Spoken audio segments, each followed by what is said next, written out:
Enerjisa Davos 2026'yı sunar.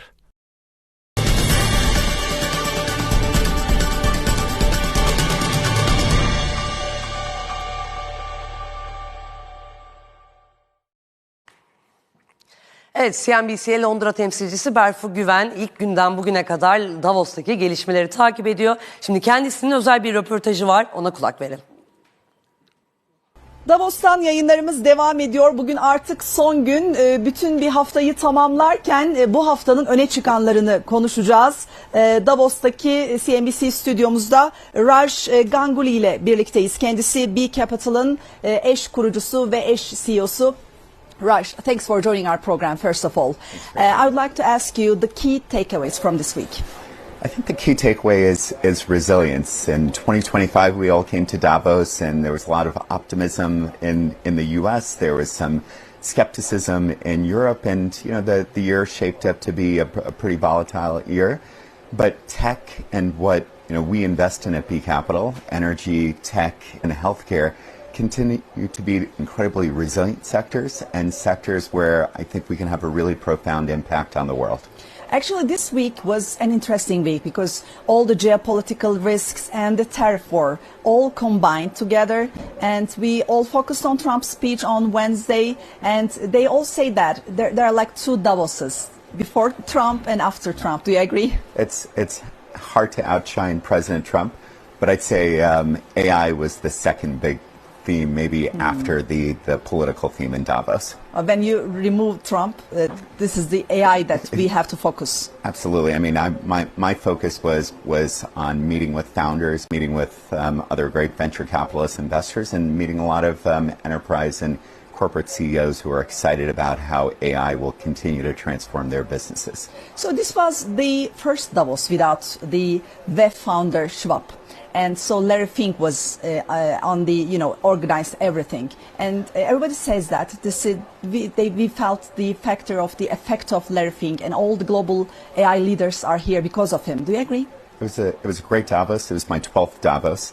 And what I've really seen over the 12 years is the importance of the innovation agenda. I think more and more countries realize that you've got to have an innovation economy to become a wealthy country, to really help your people modernize. And I saw more venture capitalists, more tech founders here in Davos than ever before. And so it was exciting for me as a venture capitalist to be here this year. So what is the most interesting thing that you have heard this week? I think Elon talking about power in space was really interesting. We're investors in a company called Starcatcher that we believe will be one of the first companies that is building a power plant in space that can power other satellites and the needs of AI chips in space. It's an area that we really believe in. Space, in addition to energy, core fundamental AI and healthcare, space is an area that at B Capital we really believe there's a lot of excitement over.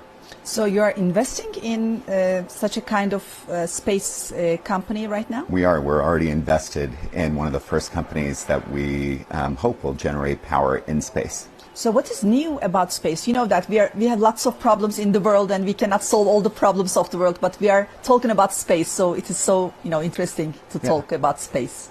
I think first and most importantly is that space is really investable now. There is a lot of opportunities to drive returns in space. But I think as human beings, as all of us as kids, we know that space is the final frontier, and it's exciting for us to see that we could now send rockets into space that can come back and be reused. And I think SpaceX has been a big driver of that, but you're seeing now globally from Europe to China that other countries are starting to realize the importance of space for not just innovation, but also for areas like national defense. Yesterday, Elon Musk's speech was really interesting. I had the chance to listen to him as well. And he talked about SpaceX, and they are planning an IPO as well as SpaceX. And could you please open this space issue a little bit up? Because we really cannot understand what's happening over there for the people on the street. Could you please tell us in simple terms? Because when we talk about space, we only think that is there life in space, or can we fly or have a flight to the space? But other than that, I think even this broadcast is dependent on the satellites in the space, right? It's incredible what Starlink, a SpaceX company, has been able to do in terms of making internet broadly available around the world. I think we all know the impact Starlink has had around the world. But I think what you're going to start to see in 2026 and 2027 is that it will be increasingly competitive in space. More and more companies, both private companies in the US and both private and government companies around Europe and Asia, are really focused on making space very cost effective. So the satellites that power this, this interview right now, but even beyond that, I think what you'll see is that there's an opportunity to even potentially develop new drugs that can't necessarily be developed here, that you might be able to do research in space, that you might be able to do things in space that you can't do here on Earth. And so space will just become much more accessible over the next few years, and not just for space tourists, but I think you'll see new industries start to thrive in space, and that's why we're investing in companies that are developing power plants in space. How do you think all the macro risks and geopolitical risks and trade war affecting the way you do business in the world? I think as venture capitalists, maybe a decade ago, we used to just stay really focused on innovation and stay focused on new technologies. We've all had to learn. We're a global investment firm. We invest primarily in the US, but we invest globally also. We have offices across Asia. We've recently opened in Doha, and now we're covering the Middle East. We're excited to start covering Turkey. We think that will become an exciting market for us to hopefully invest in over the coming years. And so, but as you invest globally, you have to really understand the geopolitical risks more. And that's something which maybe in the past we used to think was a bug as a venture capitalist, but now we understand it's really a feature of being a great global investor, is to understand geopolitics. Mm-hmm. So which areas of the world are more lucky in today's environment? The U.S. remains one of the most resilient economies. Silicon Valley and the U.S. in general attract great talent. The innovation economy in the U.S. has driven the U.S. for a long time. And so the U.S. remains one of our biggest markets to invest in. I'd say after the U.S., India is another market that we continue to be very excited about. B Capital has been in India from the very beginning. We have a co-headquarters in Singapore. We have an office in Bangalore. And we really believe that long-term, the Indian innovation economy remains an exciting one. But I think the GCC in the Middle East is another market that we've recently opened in. And I think you can expect to see us investing more in that market over 2026 in the coming years. So you mentioned Turkey, but as far as I understand, you don't have an investment right now in Turkey, but you're planning. We're excited to start covering Turkey more. I mean, listen, Turkey's a market. I love Turkish Airways. I love, I've been to Istanbul. I look forward to spending more time there now that we have coverage of the market. I think we're very excited to come to Turkey and to meet Turkish entrepreneurs. It's always been a very vibrant ecosystem. The key focus for us is we want to see that Turkish entrepreneurs can build businesses not only for Turkey, but they can build businesses for the region and hopefully even for the world. So what kind of, which sectors and what kind of companies are in your radar right now? We invest in three sectors at B Capital. We invest in the energy sector because energy tech is incredibly important to driving AI. We invest in core AI. That's about half of what we do. Everything from AI models to the AI application layer, dev tools. And then we also invest in healthcare because we believe healthcare will be the sector that AI most profoundly impacts over the coming decade. Mm-hmm. So those are the three sectors that we're focused on globally and will be focused on in the Middle East and in places like Turkey. So investment strategies are changing. I have heard this a lot this week. Do you agree? Absolutely. I think venture capital and private equity overall is going through a transformation. Mm-hmm. I think historically a lot of private equity was driven by cost cutting and by financial engineering. I think the future of the whole asset class is about AI and growth. And I think we as venture capitalists have always been focused on AI and growth. We also need to make sure as venture capitalists that we learn from our private equity brethren who've been incredibly focused on liquidity over the past decade. And I think in venture capital we need to make sure that we're always driving returns for our investors.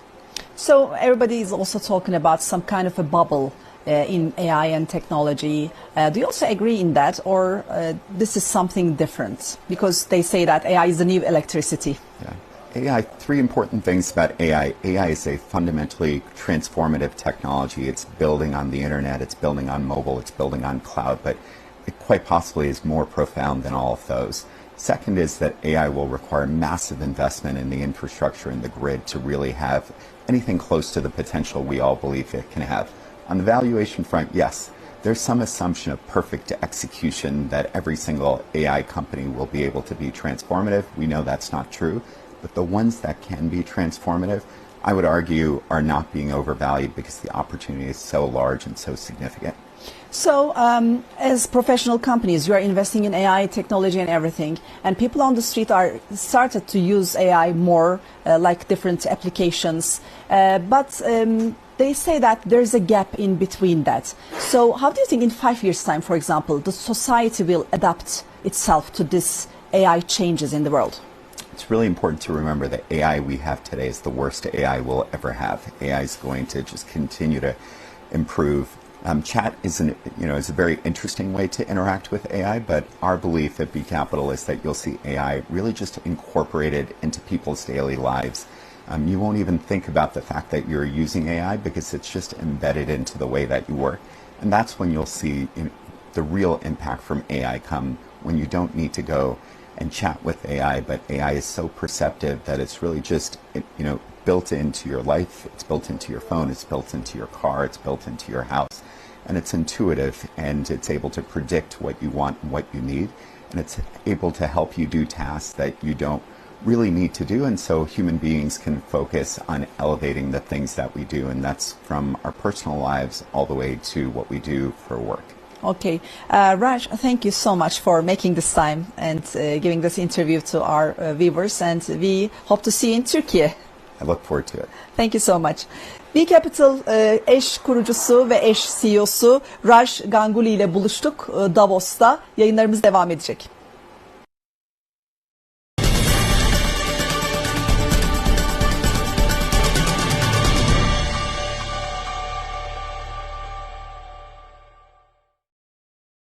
Enerjisa Davos 2026'yı sundu.